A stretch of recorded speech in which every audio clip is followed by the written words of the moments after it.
What's going on, everyone, and welcome into Plaisant's podcast, filled to the brim with glitchy analysis and freezing cold takes, so cold that they're boiling hot. Today's episode, we're going to be embarking on a massive journey. We're going to be covering every single college football team in the Power Four, and we're going to start today by previewing the Alabama Crimson Tide.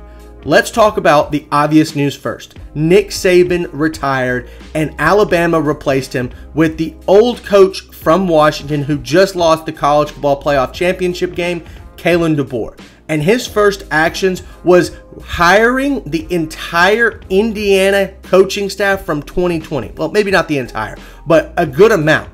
The offensive coordinator for Alabama was the tight ends coach in 2020 for Indiana, Nick Sheridan. And the defensive coordinator for Indiana has now left his head coaching job at South Alabama to be the defensive coordinator at Alabama, Kane Womack. This Indiana roster of coaches was massive overachievers. They've done it at every single place that they've gone over the last 5 to 6 years. And I think that's what they can do at Alabama, but the expectations are really high. So now let's get into the star players that we're going to be looking at this season for Alabama. On offense, first, obviously at quarterback, we've got one of the Heisman frontrunners, Jalen Milroe, who struggled at the beginning of last season, especially in a loss against Texas, but shortly thereafter, he took over the starting job and never looked back. This guy absolutely is one of the best dual threat quarterbacks in college football right now, and I am wholeheartedly believing that he's going to be in New York this season.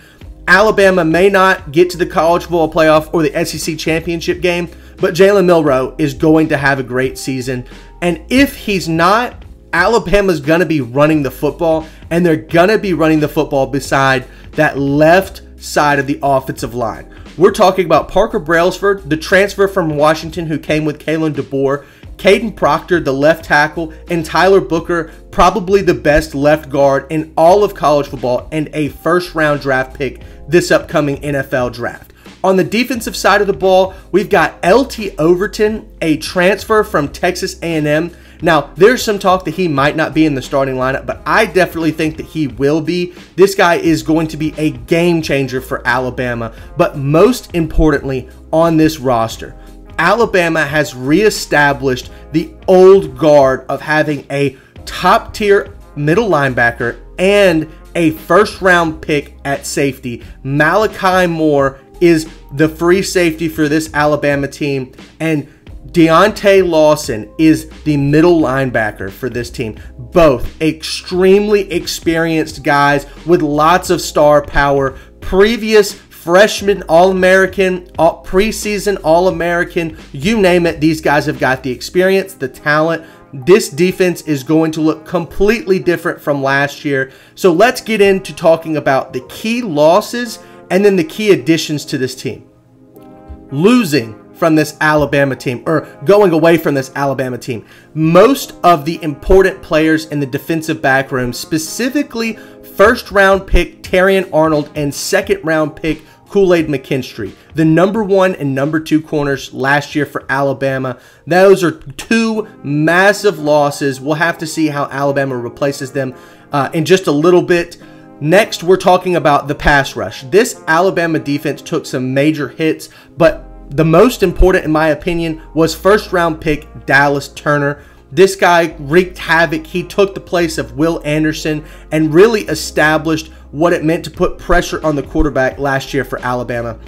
I definitely think they're going to be missing him this year, so those are some key losses, but on the offensive side of the ball, the number 1 and number 2 wide receiver, Jermaine Burton, got drafted and Isaiah Bond transferred to Texas. So Jalen Milroe has got to establish chemistry with a number 1 and a number 2. I think that's really important when looking at the first 4 or 5 games of this year. It's going to be very prevalent that the offensive coordinator, Nick Sheridan, and Kalen DeBoer are going to be trying to get Jalen Milroe comfortable, 1, in a new system, and 2, a new system with new weapons.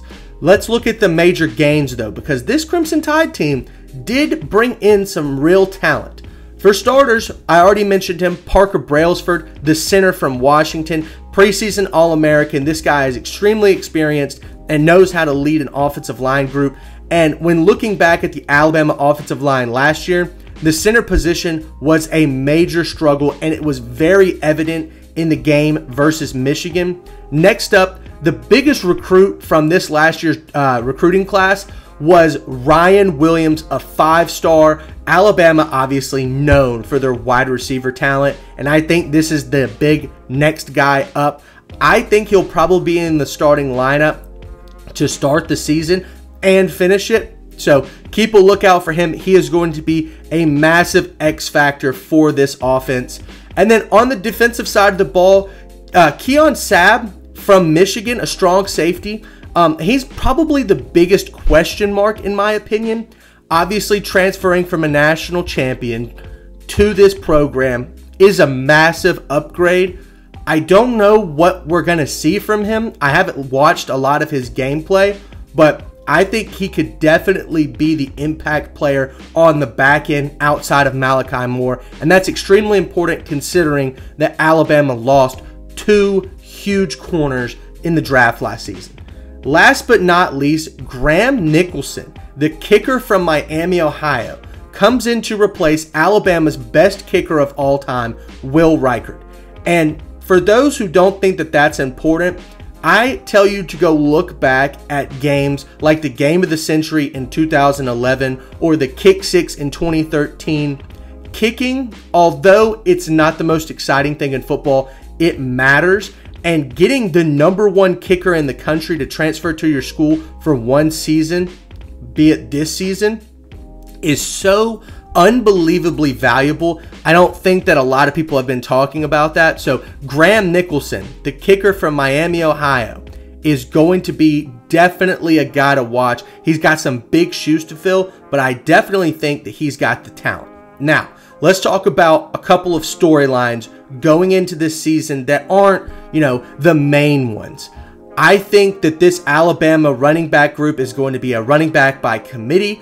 Now, we've seen some prevalent, dominant backs in Alabama's recent history under Nick Saban. Mark Ingram, Trent Richardson, Najee Harris, Derrick Henry. This year, I don't think that they have that guy per se, but I definitely think that Jam Miller and Justice Haynes are going to get the job done. Very similar to, I think, 2017 or 2018 when Alabama had a really stacked running back group, but specifically with Damian Harris and Najee Harris, the Thunder and Lightning duo, basically. I think that we're going to get that exact same thing this year. Keep an eye out because I don't think one of them will end up getting the starting job, but if they do, expect them to take off because this Alabama offensive line is extremely dominant and they have the talent to back that up. Okay, now let's get into the record prediction. We're going to go game by game and talk about if we're going to win or lose. So, Alabama starts their season off versus Western Kentucky. It's pretty much, an automatic W, although Nick Saban always talks about the rat poison and not getting ahead of yourself. Let's just be honest and call Western Kentucky and South Florida both wins. Now, South Florida was a little tricky last year in the rain. Alabama tied at the end of the third quarter, but finally got it together and won the game. Both of those games are going to be at home, but the big test comes first at Wisconsin. Now, this Wisconsin team has got a great offensive line. Expect them to run the ball. I just don't think they have the talent to beat Alabama, but I do think that they have one, the home field advantage, and two, enough talent to keep this game close through maybe halftime or 3 quarters. But Alabama pulls away late, takes this game on the road, and then comes back to face their toughest game of the year versus Georgia. Georgia probably has the best or second best roster in the entire college football atmosphere, but Alabama has got that home field advantage. And for those of you who don't know, I am a massive home field advantage guy. I am a firm believer that Alabama will win this game strictly because of that incredible atmosphere at Bryant-Denny Stadium. So mark it up, 4-0 at Vanderbilt versus South Carolina. I think both of those games, obviously the easier part of the SEC schedule, you could chalk those up both for W's. And then another huge test for this Crimson Tide team, the last time that we played the third Saturday in October at Tennessee, they won with a game-winning field goal at the last second. I don't see that happening again. This Tennessee team has a ton of questions to answer, a new quarterback, etc., etc. I don't think that they have the talent nor the chemistry to challenge Alabama here. I think it's another W. But a sleeper in their schedule this year is going to be versus Missouri at home. I predicted that Missouri would go 2-10 last year, and I was dead wrong. If they would have had the college football 12-team playoff last year, they would have gotten in. No problem, in my opinion.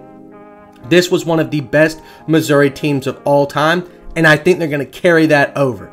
However, Alabama, once again, the talent difference and the home field advantage plays a massive factor. I'm a firm believer that Alabama could win this game going into their second toughest game of the year at LSU. Now, this is probably going to be a night game in Death Valley, one of the most dangerous places to play in all of college football. But I once again think that LSU's lack of chemistry and talent this year on offense is going to play a massive factor into why Alabama wins this game. Losing Jaden Daniels, the Heisman winner, and 2 first-round picks at receiver, that puts a massive dent in your ability to win big games like this one. So Alabama takes another one. Rounding it off with the end, we've got Mercer, another W, not much to talk about there. At Oklahoma, a tougher road test, but they are not ready for SEC play quite yet. I think Alabama wins that one. And then back at Bryant-Denny versus Auburn. Last year was a doozy of a game.